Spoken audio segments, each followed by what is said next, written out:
Welcome to my YouTube channel. Last video में हमने SAARC exchange का रिव्यू किया था और उसके बाद मुझे इंस्टाग्राम पे कुछ क्वेश्चन आए थे कि मैं कितने कैपिटल से ट्रेड करता हूँ और मैं प्रॉफिटेबल हूँ कि नहीं, और मेरा रेशियो क्या है, विन रेट क्या है। तो पहले मैं आज आपको डेल्टा डॉट एक्सचेंज का रिव्यू करूँगा और डेल्टा डॉट एक्सचेंज में मैं कितना प्रॉफिटेबल हूँ वो मैं आपको दिखाता हूँ। तो चलिए, अभी मैं लाइव पेज ओपन किया हूँ। अभी पीएल एनालिटिकल में चलते हैं। नॉर्मली मैं आपको जो भी दिखाऊंगा मेरा लास्ट ईयर का जो है उसका मैं दिखाता हूँ। यहाँ पर हम कस्टमाइज में चले जाएंगे और फिर हम पीछे चले जाते हैं फर्स्ट अप्रैल से। फर्स्ट अप्रैल से क्योंकि इसमें एक साथ एक साल का नहीं आता है, तो फर्स्ट अप्रैल से लेकर ये पहले में ये ऑलमोस्ट 90 डेज का एक साथ ही आता है मैक्सिमम। तो फर्स्ट अप्रैल से लेकर ये 2 जुलाई तक का ये दिखा रहा है। तो अगर हम इसको अप्लाई करेंगे तो आप देख सकते हैं कि अभी मैं इस अकाउंट में ट्रेड नहीं करता हूँ, इसीलिए आप देख सकते हैं कि मेरा ये जो मुझे कुछ 2,000 रुपये का उन्होंने फी वाउचर दिया था, यानी मैं भी जो भी ट्रेड करूँ उसमें कुछ 2,000 तक का ट्रेडिंग का वो फी नहीं लगता है। और ये थोड़ा एक छोटा सा ट्रेड चल रहा है, लेकिन इसको मत इग्नोर कीजिए। ये देखिए, हमने जो अभी लास्ट फाइनेंशियल ईयर का मेरा जो डाटा था, अभी इसमें देखिए, अभी मैं इसका टोटल कर देता हूँ। अगर इसमें देखेंगे तो इसमें कुछ मेरा 22,000 का प्रॉफिट था और इसका जो विन रेट था वो 66.66 था। और उसके साथ यहाँ पर अगर देखोगे जो एवरेज विन है और वो एवरेज लॉस है वो लगभग इक्वल है। लेकिन दूसरे और जो इम्पोर्टेंट बात है वो ये देखिए, मैंने 3 महीने में सिर्फ 48 ट्रेड किए थे और मेरा जो मैक्सिमम ट्रेड हुआ है, जो मैक्सिमम प्रॉफिट हुआ है इसमें से, वो ऑप्शन में ही हुआ है। फ्यूचर में अगर देखोगे तो सिर्फ 13 ट्रेड लिए थे और उसमें मेरा विन रेट बहुत कम है, उतना अच्छा नहीं है और उसमें उतना प्रॉफिट भी नहीं है। लेकिन अगर आप ऑप्शन में जाओगे तो यहाँ पर मेरा जो विन रेट है वो 74% का विन रेट है और सिर्फ मैंने 35 ट्रेड लिया था पूरा 3 महीने में और यहाँ पे मैं प्रॉफिटेबल हूँ। अगर यहाँ पर, लेकिन अब अगर उसका एनालिसिस करेंगे तो आप देखेंगे यहाँ पर एक गलती मैंने की है। क्या गलती की? अगर आप देख सकते हैं कि हमेशा जो ट्रेडिंग का जो एक बेसिक प्रिंसिपल है कि आपको बड़े लॉस को अवॉइड करना चाहिए, लेकिन मैंने यहाँ पर एक बहुत बड़ा लॉस ले लिया था। ये देखिए, अराउंड 12,000 का मेरा ये लॉस हुआ था और ये देखिए जो सबसे बड़ा मेरा जो प्रॉफिट है ये लगभग उसके बराबर है। लेकिन अगर बाकी मेरा जो लॉस देखेंगे तो ये 200 का लॉस है, यहाँ पर अगर देखोगे 500 का लॉस है। तो ये सब बहुत ही छोटे छोटे लॉस है। यहाँ पर एक छोटा सा थोड़ा बड़ा लॉस है, लेकिन ये जो लॉस है अगर मैं इसको अवॉइड कर देता तो मेरा प्रॉफिट और ही बहुत अच्छा हो सकता था। तो ये मेरा पहला क्वार्टर का कह सकते हैं, क्योंकि ये 2 जुलाई तक का था, तो उसका ये एनालिसिस था। अभी मैं दूसरे क्वार्टर में चलते हैं। दूसरे क्वार्टर में अगर चलेंगे तो फिर हम जाएंगे कि 3 जुलाई से। 3 जुलाई को मैं ले लेता हूँ, क्योंकि लाइव पेज से करने से कुछ लोगों को डाउट रहता है कि क्या ये फेक स्क्रीनशॉट ये वगैरह दिखा है, तो मैं लाइव पेज से ही आपको दिखा रहा हूँ। तो 2 जुलाई से अगर जाओगे तो ये ऑटोमेटिकल 90 डेज या 91 डेज कुछ ले लेता है, तो 3 अक्टूबर तक का ये उसमें आ जाता है। अभी यहाँ पर अगर इसको मैं अप्लाई करूँ तो आप देख सकते हैं कि यहाँ पर मैंने जो मेरा टोटल, यहाँ पर भी आप देख सकते हैं कि मेरे यहाँ पर 63% का मेरा विन रेट है। ये दोनों मिलाकर, फ्यूचर और ऑप्शन दोनों को मिलाकर, अगर मैं सिर्फ फ्यूचर में जाऊँ तो मैं पहले ही बता सकता हूँ, मैं फ्यूचर में उतना, फ्यूचर में एक तो बहुत ज़्यादा चार्जेस लगता है और दूसरा मैं फ्यूचर में उतना अच्छा ट्रेड नहीं कर पाता हूँ। जो देखिए, इसमें कोई गलत बात नहीं है कि आपको एडमिट करने में कि आपको एंड ऑफ द डे में आपको प्रॉफिटेबल रहना चाहिए। भले ही आप उसको फ्यूचर में ट्रेड करके प्रॉफिटेबल हो, ऑप्शन ट्रेड करके प्रॉफिटेबल हो, ऑप्शन बाय करके हो, वो मैटर नहीं करता है। तो आपको, अगर आप नए बिगिनर ट्रेडर हो, आपको क्या करना चाहिए? आपको सब ट्राई करना चाहिए। कैश मार्केट ट्राई ट्राई करना चाहिए, इंट्राडे करना चाहिए, ऑप्शन बाइंग, सेलिंग, फ्यूचर। और फिर आपको फाइंड आउट करना चाहिए कि आपका कोर एरिया क्या है, आपका स्ट्रेंथ क्या है। जो आपका स्ट्रेंथ होगा आप उस पे ही स्टिक रहिए। जैसे मेरा स्ट्रेंथ है ऑप्शन सेलिंग, और मैं देखिए अगर मैं जितना भी ट्राई कर लूँ, क्या हो गया, यहाँ पर मेरा लॉस ही है। मतलब कि 4 ट्रेड लिया है और चारों को चारों लॉस है, 0% विन रेट। अभी मैं अगर ये फ्यूचर से बदले में मैं ऑप्शन में चला जाता हूँ, ये देखिए 77.77% का विन रेट है, 30,000 का प्रॉफिट है। एवरेज विन देखिए और एवरेज लॉस देखिए। जैसे लास्ट ट्रेड में अगर देखोगे, लास्ट क्वार्टर में देखोगे, वो लगभग सम इक्वल था। लेकिन यहाँ पर अगर आप देखोगे तो यहाँ पर मेरा जो एवरेज विन है वो लगभग एवरेज लॉस से कुछ कुछ कह सकते हैं कि 4 टाइम्स, 4 पॉइंट समथिंग आएगा, 4 टाइम्स है। और दूसरी बात ये देखिए, मैंने 30,000 का प्रॉफिट इसमें कमाया, लेकिन मैंने ट्रेड कितना लिया है? सिर्फ 18 ट्रेड, 18 ट्रेड, वो भी मैंने 3 महीने में लिया है। और यहाँ पर जैसे लास्ट लास्ट टाइम मैंने आपको बता रहा था, यहाँ पर देखिए मेरे जो प्रॉफिट है और लॉस है, लॉस देखिए 466 का, यहाँ पर एक छोटा सा लॉस है कितने का, 80 रुपीज़ का, और ये थोड़ा बड़ा लॉस है 1000 रुपीज़ का। इसको छोड़कर आप देखिए सारे प्रॉफिटेबल ही ट्रेड हैं। तो या इसको आपको हमेशा ध्यान में रखना चाहिए। तो फिर इस अभी उसके बाद क्या हुआ कि ये 2 क्वार्टर तक का था, लेकिन उसके बाद मैंने एक बात मैं आपको बता दूँ कि मेरा जो फुल क्वांटिटी में मैं जो ट्रेड करता हूँ, वो मैं इंडियन मार्केट में ही ट्रेड करता हूँ, दैट इज़ एनएसई में ट्रेड करता हूँ। आप मेरे पिछले वीडियो में भी देख सकते हैं, जहाँ पर मेरा जैसे फ्यूचर का मैंने एक वीडियो डाला था, वहाँ पर मैं बड़ा अमाउंट में ट्रेड करता हूँ, लेकिन यहाँ पर मैं लास्ट ईयर क्रिप्टो में आया, क्योंकि मैंने देखा कि यहाँ पर कुछ अपॉर्चुनिटी है, तो उसको ट्राई करने के लिए आया, और इसलिए मैं वहाँ से छोटा अमाउंट में ही ट्रेड करता हूँ। और मैं अगर जो शार्क एक्सचेंज में, अगर मैंने जैसे लास्ट वीडियो में आपने आपको दिखाया था कि मुझे लगातार 3 महीने से प्रॉफिटेबल, लेकिन उसके लिए आप ये सोचिए कि मैं इंडियन के कैश मार्केट में भी प्रॉफिटेबल हूँ, उसके बाद मैं डेल्टा डॉट एक्सचेंज में 1 साल से प्रॉफिटेबल हूँ, फिर उसके बाद में जाके मैं शार्क एक्सचेंज में प्रॉफिटेबल हुआ हूँ। ऐसा नहीं कि मैंने ऐसे ही आज ही ट्रेडिंग शुरू कर दिया और आज से ही मैं 3 महीने से लगातार प्रॉफिटेबल हूँ, ऐसा नहीं होता है। आपको मार्केट को टाइम देना होता है, उसको उसके बाद आपको अगर एक बार आप मार्केट में, मतलब कि एक बार आप टेक्निकल एनालिसिस सीख गए, वो चाहे इंडियन मार्केट हो, बाकी क्रिप्टो हो, कोई भी मार्केट हो, उसमें आप प्रॉफिटेबल हो सकते हैं। तो इसलिए वो जो दिखा रहा है, एक कुछ लोगों ने मुझे पता था, पूछ रहा था लास्ट वीडियो में कि मैं कितने साल से ट्रेड कर रहा हूँ। लगभग मैं 21-22 से 2021-22 के से ही मैं फुल टाइम ट्रेड कर रहा हूँ।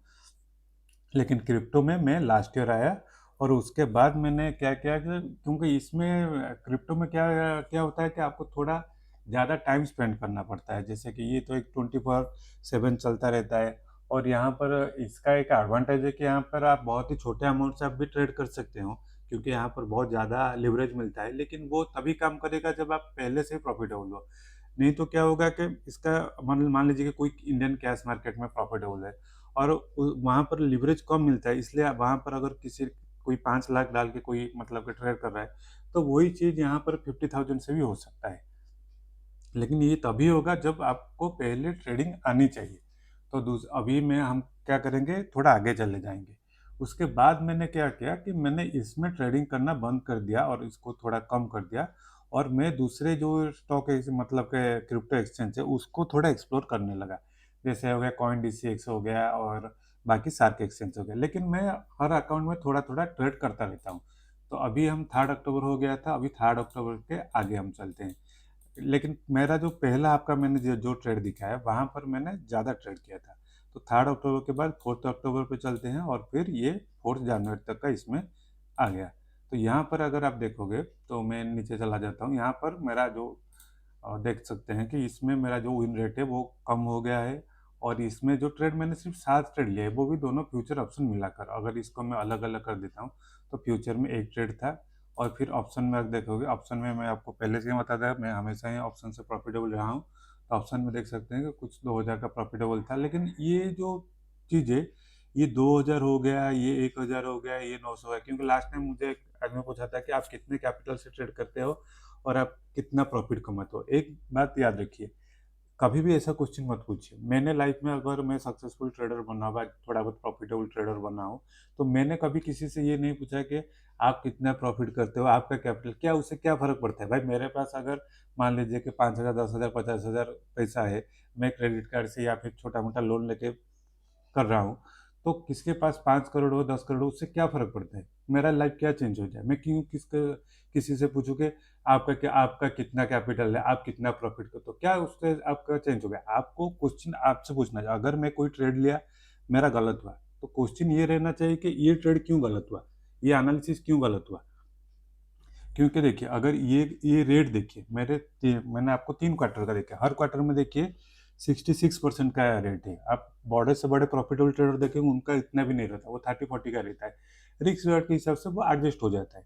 तो अब इसमें क्या है कि ये जो रेट है, ये सबसे ज़्यादा मैटर करता है। अगर आपका रेट सही है, आप थोड़ा कैपिटल, जितने ओवर द टाइम आप ज़्यादा कैपिटल ऐड करोगे, तो आपका उतना ही प्रॉफिटेबल रहेगा। तो परसेंटेज मैटर करता है, और पॉइंट कितना आप कैप्चर कर सकते हो वो मैटर करता है। लेकिन ये जो क्वेश्चन है कि आप कितना पैसे से ट्रेड करते हो वो उसमें क्या हो जाएगा। आप विराट कोहली से पूछोगे आपने कितना रन बनाया, भाई वो 10,000 रन बना के बैठा, आप क्या कर लोगे उससे। आप उससे पूछोगे ना आपको कौन सी शॉट खेलने में दिक्कत हो रही है, कि आपका क्या प्रॉब्लम है। तो वो होना चाहिए। वो हमेशा अपने आप पर फोकस कीजिए। आपका अगर कोई ट्रेड गलत हुआ है, आपका अगर कोई एनालिसिस गलत हो गया है, आप कोई कहाँ पर अगर आप फंसे हुए हो, तो वो पूछिए कि कैसे रिस्क मैनेजमेंट करना है। बाकी दूसरा कुछ क्वेश्चन वैसा होना चाहिए, कंस्ट्रक्टिव क्वेश्चन होना चाहिए। बाकी दूसरा मैं अगर उसका लास्ट क्वार्टर का भी देखा देता हूँ, तो अभी हमने 4 जनवरी तक चला गया था। 4 जनवरी के बाद अगर जाता हूँ तो 5 जन से लेकर अभी 31 मार्च हो गया, उसका मैं दिखा देता हूँ। क्योंकि इसमें बाद में मैंने ट्रेड करना बंद कर दिया था, क्योंकि मैंने बोला था कि मैं दूसरे में चला गया था। यहाँ पर भी अगर देखोगे तो ये 38% दिखा रही है। 38% और 65 ट्रेड इसलिए दिखा रहा है कि मैंने ये यहाँ पर वो थोड़ा कुछ नया सेटअप ट्राई किया था। और मैं जब भी ट्राई करता हूँ तो कम अमाउंट पे करता हूँ। मैं देखता हूँ दूसरों को वो क्या करते हैं कि कोई भी ट्रेड हो 500 से 1000 से ऐसा रिस्क लेके कर लेते हैं। भाई क्यों करना है? अगर आपके पास 10-15 हज़ार रुपया है, आप छोटी मोटी जॉब करते हो, क्योंकि मैं भी वहां से आया हूँ ना, तो आप इतना बड़ा रिस्क क्यों लोगे? आप 50 रुपए से ले एक छोटा सा ट्रेड लीजिए, 50 रुपए का रिस्क लीजिए। मार्केट तो हर वक्त है ना। अगर आप 50 रुपए का प्रॉफिट बना सकते हो, 100 रुपए कर सकते हो कॉन्स्टेंटली एक महीने के लिए, अगर आप उसको मतलब कि डबल कर सकते हो, अच्छे से ट्रेड कर सकते हो, तो आप कोई भी टाइम उसके बाद आप 5,000 मार्केट में लाइए, 500 का रिस्क ले लीजिए। नहीं तो फिर आप स्टार्ट तो शुरू छोटे से कीजिए ना। अभी यहाँ पर देखिए, जैसे मैंने एक नया सेटअप ट्राई किया था। अब उसका ये देखिए, उसमें 35% का विन रेट है, क्योंकि मैंने आपको बताया था कि मैं उतना स्ट्रांग नहीं हूँ फ्यूचर के ट्रेड में। तो यहाँ पर अगर मैंने जब नया सेटअप ट्राई किया, उसपे मैंने 35% के साथ भी मैंने प्रॉफिटेबल हो गया, क्योंकि यहाँ पर जो विन रेट था, वो जो ये रेट था, ये उससे बेटर था। मतलब कि यहाँ पर 75% का उसका एवरेज, वो उसका एवरेज लॉस था, और जो एवरेज प्रॉफिट था वो 159 का था। और यहाँ पर मैंने जो नया ट्रेड ट्राई किया, नया सेटअप ट्राई किया था, इसमें मेरा 50-60 के करीब मैंने ट्रेड लिया था। अगर वहीं पर मैं ऑप्शन में जाऊँ, तो ऑप्शन में जैसे कि मैंने आपको पहले ही बताया था कि ऑप्शन मेरा अच्छा प्ले, मतलब कि वहाँ पर मैं अच्छा कर सकता हूँ। तो यहाँ पर देखिए, यहाँ पर मेरा जो प्रॉफिट है वो 2.39 के करीब है। इसको इग्नोर कीजिए। ये देखिए, मेरा जो 4 क्वार्टर में, देखिए कि चारों के क्वार्टर में मेरा जो ये रेट है, ये 66.67, इसके नीचे कभी आया ही नहीं। और यहाँ पर इसका जो ब्यूटीफुल पार्ट देखिए, इसमें मैंने 3 महीने में सिर्फ 6 ही ट्रेड लिया था। और इसमें आप देखिए कि ये जो एवरेज लॉस है और एवरेज विन है, ये 1:6 टाइम है। जितने भी बड़े बड़े ट्रेडर हैं, वो इसको हमेशा ये दोनों को मेंटेन करना चाहते हैं। बाकी इसको छोड़ दीजिए। ये वाला जो पार्ट है कि आपका जो एवरेज लॉस है और एवरेज विन है, ये कम से कम 5 टाइम्स होना चाहिए, 10 टाइम्स होना चाहिए। अगर ये आप मेंटेन कर सकते हो, तो और ये विन रेट जितना भी मतलब कि नीचे भी जाएगा, फिर भी आप उसमें मार्केट में सर्वाइव कर सकते हो। तो हमेशा ये बात को याद रखिए कि जो आपका जो एवरेज लॉस है, या फिर आपका जो कोई भी लॉस है, वो बहुत ही कम होना चाहिए, तभी आप मार्केट में लंबे देर तक टिक सकते हो। और बाकी मैं अगर इसका इसको अगर मैं सॉरी इसको अगर मैं दूसरे स्टॉक मतलब कि दूसरे क्रिप्टो एक्सचेंज के साथ कंपेयर करूँ, तो आप देखोगे मैं मुझे पर्सनली ये जो है, ये जो डेल्टा डॉट एक्सचेंज है, ये मुझे काफ़ी पसंद है। क्योंकि इसमें क्या है कि एक तो इसका स्क्रीन बहुत अच्छा है, इसका सेटअप बहुत अच्छा है, और इस मैं काफ़ी देर से इसमें ट्रेड कर रहा हूँ। और दूसरा है कि मैंने जैसे बताया कि इसमें एनालिसिस बहुत ही अच्छे से हो जाता है। अगर आप जाओगे तो ये आपका लास्ट 7 डेज हो गया, लास्ट 30 डेज हो गया, ऐसा करके इसमें एनालिसिस बहुत अच्छा देता है। और इसका जो एनालिसिस का जो बेस्ट पार्ट है, वो है कि ये पूरा दिखा देता है कि आपका विन रेट है कितना है, वो वगैरह इसमें आसानी से दे रहा है। दूसरा क्या है कि मैंने जैसे लास्ट वीडियो में आपको बताया था कि वहाँ पर अगर आप देखोगे, शार्क एक्सचेंज में अगर देखोगे, वहाँ पर हम जब देखे थे, ये जो इसका जो साइज वगैरह देखे थे, ये सब 0.00100 ऐसा करके रहा था। यहाँ पर अगर देखोगे तो इसका साइज देखिए, आज सैटरडे है, मतलब वीकेंड में भी आप अगर देखोगे सॉरी, वीकेंड में भी अगर आप देखोगे, तो इसमें वॉल्यूम काफ़ी ज़्यादा है। मतलब कि 4-5 BTC तरह, वहाँ पर तो 0.0010002 ऐसा करके उनका वहाँ पर वॉल्यूम है। तो इसमें क्या होता है कि यहाँ पर अगर आप ट्रेड लोगे, तो इसमें स्लिपेजेस बहुत कम होते हैं, मतलब कि 5-10 पॉइंट के स्लिपेज होते हैं। वहाँ पर तो 60-70 पॉइंट का, मतलब कि नॉर्मल कंडीशन में भी 60-70 पॉइंट का स्लिपेज आता है। 100 पॉइंट के ऊपर स्लिपेज चला जाता है, तो वहाँ पर ट्रेड करना डिफिकल्ट हो जाए। 100 पॉइंट में तो आपका स्टॉप लॉस आ जाएगा। तो उतना स्लिपेज से आप कैसे ले सकते हो?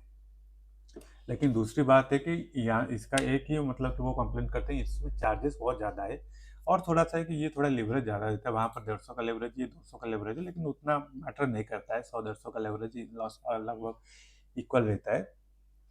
उसमें एक ही एडवांटेज है, उसमें 30,000 का उसमें फी का रिबेट मिलता है, लेकिन बाकी अगर फैक्टर देखोगे, कोई बड़ा ट्रेडर है तो वो इसमें ट्रेड करना चाहिए, क्योंकि इसमें आपका वो जो स्लीपेज में जितना पैसा जाएगा वो रिकवर हो जाता है। और बाकी अगर मैं इसमें दूसरा एक फीचर अभी जो रिसेंटली ऐड हुआ है, वो अगर मैं आपको दिखा दूँ, तो उन्होंने अभी क्या किया कि जैसे इन्होंने पहले ये सब नहीं था, अभी जैसे गोल्ड हो गया, अभी सिल्वर हो गया, फिर उन्होंने भी जैसे उसमें यूएस स्टॉक में आप ट्रेड कर सकते हो। यहाँ पर भी उन्होंने कुछ-कुछ यूएस स्टॉक उन्होंने लिस्ट में ऐड कर दिया, जैसे गूगल हो गया, मेटा हो गया, Apple, Amazon, Tesla, Nvidia, coin, circle. और ये जो ट्रिपल क्यू एक्सयूडी है, ट्रिपल क्यू एक्सयूडी ये एक लेवरेज प्रोडक्ट है, जो नास्डैक है, नास्डैक का एक 3 टाइम्स लेवरेज ईटीएफ मिलता है। ये इसका टोकनाइज्ड फॉर्म है, इसलिए ये यहाँ पर 714 दिखा रहा है, जबकि नास्डैक अराउंड उसका फ्यूचर और स्पॉट देखोगे तो समथिंग अराउंड 27,000 28,000 के करीब वो ट्रेड कर रहा है, मतलब कि स्पॉट में, स्पॉट या फिर फ्यूचर में। लेकिन यहाँ पर अगर देखो ये 700 दिखा रहा है, ये 700 इसलिए दिखा रहा है क्योंकि एक टोकन है, मतलब कि उसका जो 3x लेवरेज है, उस लेवरेज प्रोडक्ट का ये टोकन है, ट्रिपल क्यू का ये टोकन है। ये इसका ऐसे सिस्टम, मतलब कि ट्रिप जितना क्यू इसमें लगता है, उससे आप बता सकते हैं ये कितना टाइम लेवरेज हुआ है। क्यू एक क्यू अगर होगा तो ये वन टाइम लेवरेज होगा, 2 क्यू होगा तो 2x लेवरेज होगा, 3 क्यू होगा तो 3x लेवरेज होगा। मोस्टली ये यूएस मार्केट के लिए इनके बहुत सारे ईटीएफ्स वगैरह चलते हैं। बाकी अगर ये देखोगे ऐसे एस एंड पी 500 जो है, जो कि वर्ल्ड का सबसे मतलब कि लिक्विड और सबसे ज़्यादा ईटीएफ वाला जो मतलब कि इंडेक्स है, उसका ही यहाँ पर एक टोकन चलता है, और उसमें भी आप ट्रेड कर सकते हैं। तो बाकी मैं क्या करता हूँ, वीडियो को यहीं पर क्लोज कर देता हूँ। और मैं दूसरी बात मैं बता देता हूँ कि मैं आपको अभी किसी कोई भी मतलब कि सवाल पूछ सकता है कि मैंने आपको ये करंट ईयर का या करंट मंथ का मैंने क्यों नहीं दिखा। भाई मैं तो एक तो मतलब कि मानता हूँ कि आपका जो करंट प्रॉफिट है वो किसी को नहीं दिखानी चाहिए, क्योंकि उससे नज़र लग जाती है। सबको नहीं लगती है, लेकिन कुछ-कुछ लोगों को तो लग जाती है। तो बाकी मेरा मानना है कि मैं हमेशा जो क्वार्टर चला गया है, फिर लास्ट का है, उसका ही मैं दिखाता हूँ। मैं करंट प्रॉफिट और करंट लॉस किसी को नहीं दिखाता।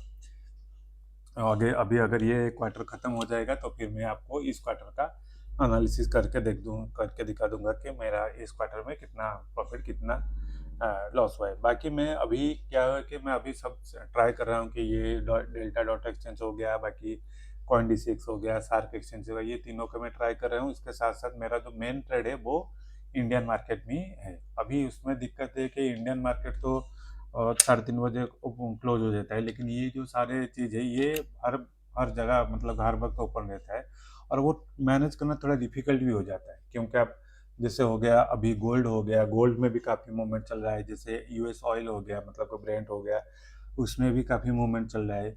और वहाँ पर मतलब कि सार्क एक्सचेंज में आप ब्रेंट में भी ट्रेड कर सकते हो, क्रूड ऑयल में भी ट्रेड कर सकते हो। यहाँ पर तो एनर्जी का आया नहीं है, हो सकता है ये भी मतलब कि आगे ले आए। तो मतलब कि अब जो अपॉर्चुनिटी है वो हर जगह पर है, लेकिन आपको बस फाइंड आउट करना है कि आपका माइंडसेट क्या है, आप कौन से टाइम फ्रेम के साथ, क्योंकि इसमें सोने का भी दिक्कत हो जाता है। रात को 1 साढ़े 1 बजे तक यूएस मार्केट ओपन रहता है, फिर सुबह-सुबह इंडियन मार्केट भी ओपन हो जाता है, तो उससे माइंड काफ़ी डिस्टर्ब रहता है। तो आप देखिए, आपको आप भी से ट्राई कीजिए। अगर आप बिगिनर्स हो तो मैं तो प्रेफ़र करूँगा कि ये सब जो हो गया है, मतलब कि डेल्टा डॉट एक्सचेंज हो गया, फिर शाखा एक्सचेंज हो गया, कोई भी एक्सचेंज हो उसमें आप ट्राई कीजिए। अगर आप प्रॉफिटेबल होते हो, अगर बड़ा कैपिटल लगाते हो तो इंडियन मार्केट में ही बड़ा कैपिटल में ट्रेड कीजिए। छोटे कैपिटल में ट्रेडिंग सीखने के लिए ये मार्केट बेटर है। अगर आपको कोई भी मतलब के कमेंट्स वगैरह है तो आप मुझे नीचे लिख सकते हैं, और उसका मैं आपको आंसर दे दूँगा। Thank you.